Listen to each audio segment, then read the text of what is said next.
নমস্কার বন্ধুরা, কেমন আছো? আমি তো ভালো আছি, আশা করছি তোমরাও খুব ভালো আছো। চলো তোমাদের সাথে একটা মিনি ব্লগ শেয়ার করছি। Get ready with me.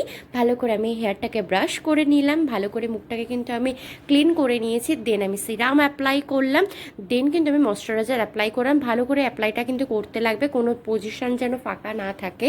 তাই জন্য শর্টকাটে কখনোই করবে না। মেকআপ কিন্তু মেয়েদের অনেক ধৈর্য করে করতে লাগে, ঠিক আছে? তো দুটো আমি ফাউন্ডেশন নিয়েছি, একটা সুগার পপ আর এটা হচ্ছে ফিটমি।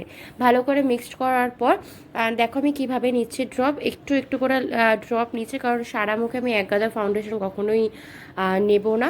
আর তোমরাও চেষ্টা করবে অল্প নিতে, কারণ অল্পতেই অনেকটা কিন্তু কভার করে দেয় ফেসটা।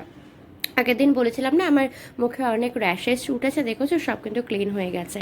বলেছিলাম না ডায়েটটা কিন্তু ফলো করতেই লাগবে। যাই হোক, কথার মাঝখানে কথা বললে পরেই কথা বাড়ে। তো চলো ভালো করে আমি অ্যাপ্লাই করে নিলাম। অ্যাপ্লাই করার পর ভালো করে আন্ডার আইগুলো কিন্তু করে নিলাম। মুখটা ফ্যাকাশে লাগছে জানি, দাঁড়াও দাঁড়াও সব ভালো লাগবে।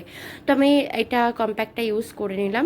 ভালো করে কাজল টাজল পরে ব্লাশার টাশার দিয়ে লিপস্টিক টিপস্টিক পরে পুরো রেডি হয়ে গেছি। পুরো ভিডিওটা এখনও দেওয়া হয়নি, কারণ এটা মিনি ব্লগ, তো ছোটোর মধ্যেই রাখার চেষ্টা করলাম। কেমন লাগলো ভিডিওটা জানিও, টাটা।